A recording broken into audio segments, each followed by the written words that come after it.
2012 ഞാൻ എൻ്റെ wild life അല്ലെങ്കിൽ മാക്രോ ഫോട്ടോഗ്രാഫി സ്റ്റാർട്ട് ചെയ്യുന്നത്. ഒരു കൗതുകത്തിന് വേണ്ടി തുടങ്ങി. മലയാളികളുടെ ബാലകാല സ്മരണകളിലെ ഏറ്റവും സജീവമായ സ്ഥാനമാണ് തുമ്പികൾക്കുള്ളത്. ഒരു പക്ഷേ നമ്മൾ ഏറ്റവും കൂടുതൽ പരിചയപ്പെടുന്ന പ്രാണിവർഗവും ഇവർ തന്നെയായിരുന്നു. എന്നാൽ പക്ഷികളെപ്പോലെയോ ചിത്രശലഭങ്ങളെപ്പോലെയോ തുമ്പികളിലെ ഗണങ്ങളെക്കുറിച്ച് ഒരു പൊതുധാരണ നമ്മുടെ സമൂഹത്തിലില്ല. കല്ലൻ തുമ്പിയെന്നോ സൂചിത്തുമ്പിയെന്നോ ഉള്ള വർഗീകരണം പോലും അറിവുള്ളവർ വളരെ വിരളമാണ്. നമ്മുടെ പാടങ്ങളിലും പറമ്പുകളിലും തണ്ണീർത്തടങ്ങളിലും പറക്കുന്ന ഈ ആകാശ സർക്കസുകാരെ എല്ലാ മലയാളികൾക്കും സുപരിചിതമാണ്. തുമ്പിതുള്ളലും തുമ്പിപ്പാട്ടുകളും തുമ്പിയെക്കൊണ്ട് കല്ലടിപ്പിക്കുന്ന ഓർമ്മകളും ഓണത്തുമ്പികൾ നമുക്ക് സുപരിചിതമാണ്.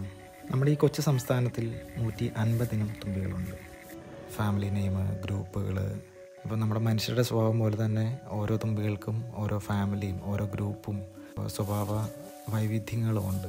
അപ്പോൾ ഇതിനെപ്പറ്റിയെല്ലാം ഞാൻ പഠിക്കാനായിട്ട് ആ ഒരു ടൈമിൽ ശ്രമിച്ചു. ഇതിൻ്റെ വീഡിയോസ് എല്ലാം കളക്ട് ചെയ്യാനായിട്ട് തുടങ്ങി. ഫോട്ടോഗ്രാഫ്സ് ആയിരുന്നു ആദ്യം എടുത്തിരുന്നത്. അതിനുശേഷം ഞാൻ ഡോക്യുമെൻ്ററിക്കുള്ള പരിശ്രമം തുടർന്നു.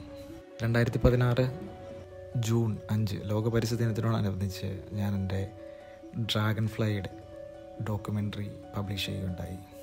എൻ്റെ ഡോക്യുമെൻ്ററി സ്റ്റാർട്ട് ചെയ്യുമ്പോൾ എൻ്റെ കൂടെയുള്ളത് Canon 550D 80-135 ലെൻസുമാണ്.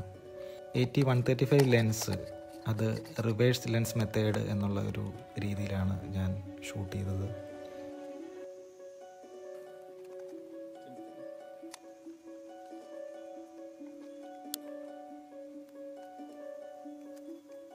അതുപോലെ തന്നെ ഒരുപാട് തുമ്പികളുമായിട്ടുള്ള സെൽഫി വീഡിയോസും എനിക്ക് എടുക്കാനായിട്ട് പറ്റി.